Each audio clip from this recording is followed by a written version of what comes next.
अस्सलाम वालेकुम dear students. आज हम अपना नया टॉपिक स्टार्ट करेंगे चैप्टर नंबर 8 जिसका नाम है न्यूट्रिशन।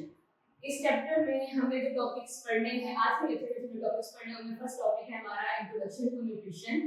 सेकंड टॉपिक है टाइप ऑफ ऑर्गेनिजम्स और ये टाइप्स हमने उसकी की है on the basis of their how they get nutrients. और थर्ड हमारा टॉपिक है मैक्रोन्यूट्रिएंट्स एंड माइक्रोन्यूट्रिएंट्स। फोर्थ है uses of nutrients. Fifth one is types of fertilizers and sixth one is environmental impact of fertilizers on the environment. सबसे पहले हम definition देखते हैं nutrition की डेफिनेशन क्या है। The process in which food is obtained or prepared, absorbed and converted into body substance for growth and energy is called nutrition. Nutrition उस process को कहते हैं जिसके तहत कोई भी ऑर्गेनिज्म अपनी खुराक ऑब्टेन कर रहा है, हासिल कर रहा है या वो अपनी खुराक को प्रिपेयर कर रहा है। ऑर्गेनिजम्स या तो बनी बनाई खुराक को हासिल करते हैं या अपनी बॉडी के अंदर खुराक को खुद प्रिपेयर करते हैं और प्रिपेयर करने के बाद या हासिल करने के बाद उसकी डाइजेशन करते हैं, उसको बॉडी के अंदर एब्जॉर्ब करते हैं, ब्लड के अंदर एब्जॉर्ब करते हैं और फिर उसको कन्वर्ट करते हैं डिफरेंट बॉडी सब्सटेंसेस में ताकि उनकी ग्रोथ हो और उनको एनर्जी हासिल हो। ये जो कंप्लीट प्रोसेस है जिसके थ्रू ऑर्गेनिजम्स पहले फूड को प्रिपेयर करते हैं, फिर बॉडी के अंदर एब्जॉर्ब करते हैं और बॉडी के डिफरेंट सब्सटेंसेस में कन्वर्ट करते हैं, उस फूड प्रोसेस को हम न्यूट्रिशन कहते हैं। नेक्स्ट है न्यूट्रिएंट्स। न्यूट्रिएंट्स क्या होते हैं? न्यूट्रिएंट्स वो तमाम के तमाम एलिमेंट्स या वो कंपाउंड हैं जो एक ऑर्गेनिज्म ऑब्टेन करता है और फिर उसको हासिल करता है, यूज करता है for energy and for the synthesis of new material. यानी कि जो भी कंपोनेंट कोई ऑर्गेनिज्म जो है वो गेन कर रहा है अपने एनर्जी के लिए और अपनी बॉडी की ग्रोथ के लिए, उन सब कंपोनेंट्स को हम कलेक्टिवली न्यूट्रिएंट्स कहते हैं। अच्छा, इसके बाद हमने देखा था कि ऑर्गेनिजम्स की टाइप्स होती हैं। जैसे मैंने अभी डिस्कस किया कि कुछ ऑर्गेनिज्म ऐसे होते हैं जो फूड बनी बनाई हासिल करते हैं, कुछ ऐसे होते हैं जो फूड को प्रिपेयर करते हैं। वो ऑर्गेनिज्म जो बनी बनाई फूड हासिल करते हैं उन ऑर्गेनिजम्स को हम कहते हैं हेटेरोट्रॉफ। और वो ऑर्गेनिज्म जो अपनी खुराक जो है वो खुद प्रिपेयर करते हैं, ऐसे ऑर्गेनिजम्स को हम ऑटोट्रॉफ्स कहते हैं। ऑटोट्रॉफिक ऑर्गेनिज्म एनवायरनमेंट में से इनऑर्गेनिक मटेरियल जैसे वाटर, कार्बन डाइऑक्साइड उसको गेन करते हैं, वाटर और कार्बन डाइऑक्साइड को भी उससे फोटोसिंथेसिस करके अपनी खुराक जो है वो प्रिपेयर करते हैं। नेक्स्ट हम मूव करते हैं टाइप ऑफ न्यूट्रिएंट्स। न्यूट्रिएंट्स की दो टाइप्स हैं। Number 1 is macronutrients and number 2 is micronutrients. पहले हम देखेंगे मैक्रोन्यूट्रिएंट्स को। मैक्रोन्यूट्रिएंट्स को न्यूट्रिएंट्स को कहते हैं जो बॉडी में लार्ज क्वांटिटी में रिकॉर्ड होती हैं, which are recorded in large quantities are called the macronutrients. इनकी डिफरेंट एग्जांपल्स बुक में गिवन है, हमारे पास इसके यूजेस देखेंगे। ये यूजेस पहले व्यक्तिगत के अकॉर्डिंग हम देखें, पहले उन्होंने प्लांट्स के अंदर यूजेस बताए हैं, बाद में उन्होंने एनिमल्स के अंदर बताए हैं। तो हम पहले प्लांट्स के यूजेस को डिस्कस करेंगे। फास्फोरस जो है इसका यूज अगर हम देखें तो ये कंपोनेंट ऑफ एटीपी है। एटीपी के हिस्से में होता है, हमने डिस्कस किया था। एटीपी का फुल नेम होता है एडिनोसिन ट्राइफॉस्फेट। तो फॉस्फेट जो है, फॉस्फेट में कंपोनेंट फास्फोरस, ठीक है। तो ये कंपोनेंट ऑफ एटीपी है। इसी तरह न्यूक्लिक एसिड का कंपोनेंट है। न्यूक्लिक एसिड आपको पता है डीएनए और आरएनए को कहते हैं। तो डीएनए और आरएनए दोनों के अंदर फास्फोरस जो प्रेजेंट होता है। इसी तरह कोएंजाइम्स के अंदर फास्फोरस प्रेजेंट होता है। सीड जर्मिनेशन के लिए जरूरी है। फोटोसिंथेसिस अगर हम करवा रहे हैं तो वहां फास्फोरस जो जरूरी होता है और प्रोटीन की फॉर्मेशन में। इसके अलावा सेकंड हमारा मैक्रोन्यूट्रिएंट है वो है पोटेशियम।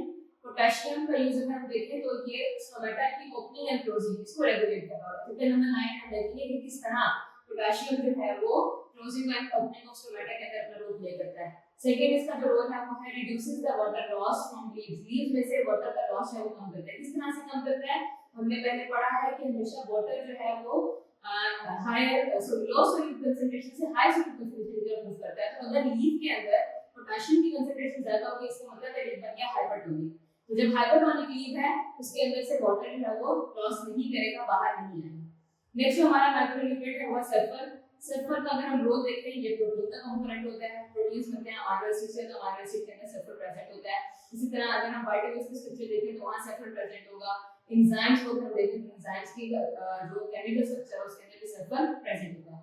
कैल्शियम की बात करें तो कैल्शियम जो है वो एंजाइम के एक्टिवेशन के लिए जरूरी होता है। हमने पढ़ा था कि एंजाइम्स को कोफैक्टर की जरूरत होती है। वो कोफैक्टर ऑर्गेनिक भी होते हैं और इनऑर्गेनिक भी होते हैं। तो इनऑर्गेनिक कोफैक्टर में कैल्शियम का नाम आता है और ये सेल वॉल का कंपोनेंट भी है।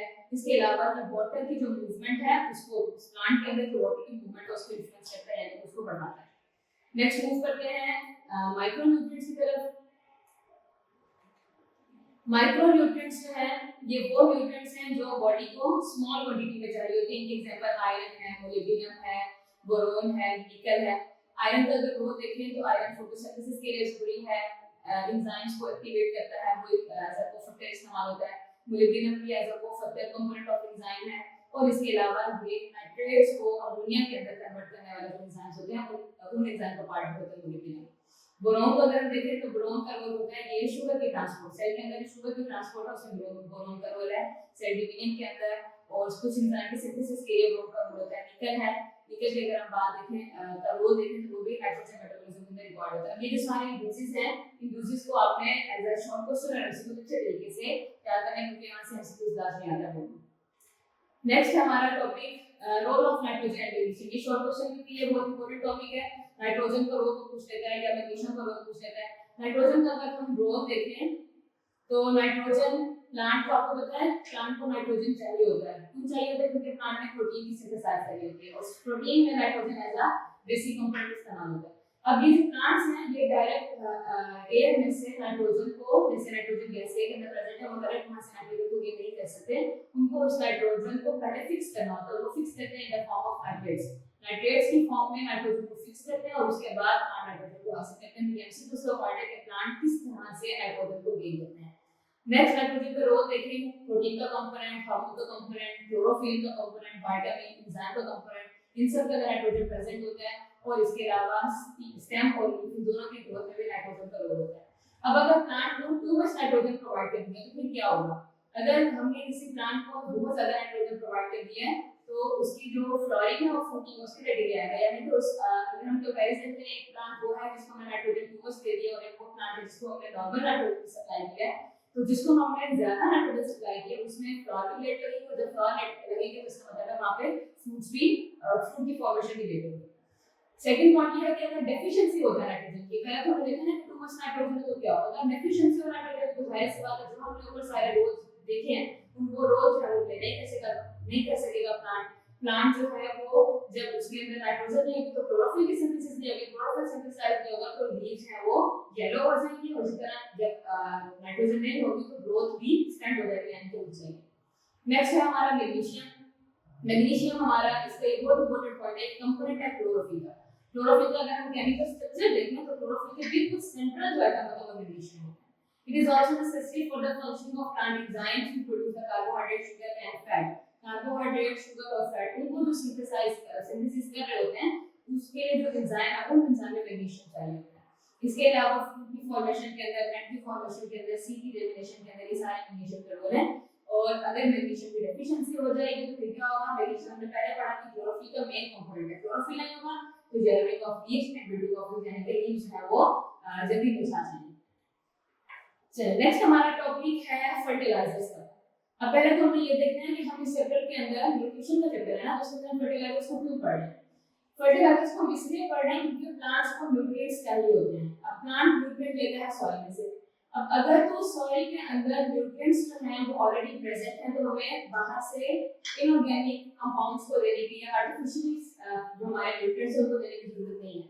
लेकिन अगर सॉइल के अंदर सफिशिएंट न्यूट्रिएंट्स प्रेजेंट नहीं है तो हमें प्लांट को आर्टिफिशियल वे से न्यूट्रिएंट्स हैं वो प्रोवाइड करने पड़ेंगे और जो आर्टिफिशियल न्यूट्रिएंट्स होते हैं उन्हें तो हम फर्टिलाइजर्स कहते हैं।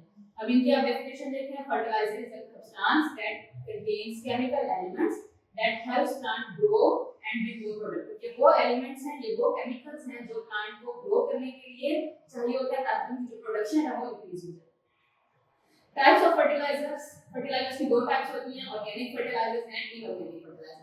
ऑर्गेनिक फर्टिलाइजर्स वो फर्टिलाइजर्स होते हैं जो हम डायरेक्टली गेन करते हैं फ्रॉम प्लांट सोर्स और एनिमल सोर्स, यानी कि डायरेक्ट हम एनिमल से हासिल करें या प्लांट से हासिल करें, उनका वेस्ट मटेरियल से होता है, इसीलिए हम इसको कहते हैं derive from the natural sources.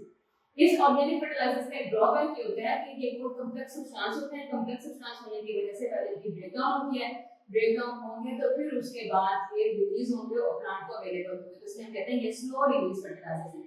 और इसके अलावा ये सॉइल की ये इसका इंपॉर्टेंस है कि सॉइल की ड्रेनेज और सॉइल की इरेशन। सॉइल ड्रेनेज का मीन सॉइल की वाटर अब्सॉर्बिंग कैपेसिटी उसको बढ़ाते हैं और सॉइल की इरेशन मीन सॉइल के अंदर जो ऑक्सीजन की डिफिशिएंट कैपेसिटी है उसको बढ़ाते हैं। जितना ज्यादा वाटर की एब्जॉर्प्शन होगी जितनी ज्यादा ऑक्सीजन की यूटिलाइजेशन होगी इससे हमारी जो फोटोसिंथेसिस का रेट है वो इंक्रीज होगा और प्लांट जो है वो ग्रो करेगा। सेकंड है इनऑर्गेनिक फर्टिलाइजर्स। ये वो फर्टिलाइजर्स होते हैं जिनको हम केमिकली सिंथेसाइज करते हैं लेबोरेटरीज के अंदर या फैक्ट्रीज के अंदर। इसका फायदा ये होता है कि ये सिंपल सब्सटेंसेस होते हैं, इजीली वाटर में डिसॉल्व हो जाते हैं। जब वाटर में डिसॉल्व हो गए तो प्लांट को क्विकली अवेलेबल होते हैं, इनको पहले ब्रेक डाउन नहीं करनी पड़ती, सिंपल फॉर्म के अंदर ये प्रेजेंट होते हैं। हाँ जी, हमारा आखिरी टॉपिक है कि फर्टिलाइजर्स का एनवायरनमेंट के ऊपर इफेक्ट क्या है।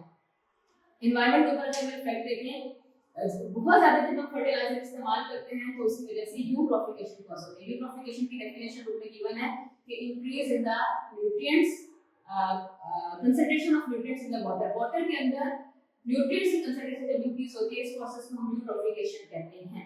अब ये कब होगी? जितना ज्यादा हम फर्टिलाइजर्स देंगे, फर्टिलाइजर्स में हम फसल को फर्टिलाइजर दे रहे हैं, साथ उसको पानी भी लगा रहे हैं, तो वही पानी हिस्सा बनेगा धीरे जमीन पानी का, और उस पानी के अंदर हमारे पास जो न्यूट्रिएंट्स हैं उनकी क्वांटिटी बढ़ जाएगी और इस वजह से आहिस्ता आहिस्ता वही न्यूट्रिएंट्स हमारे पीने वाले पानी के अंदर शामिल हो जाएंगे, जो इससे रिएक्शन होगी।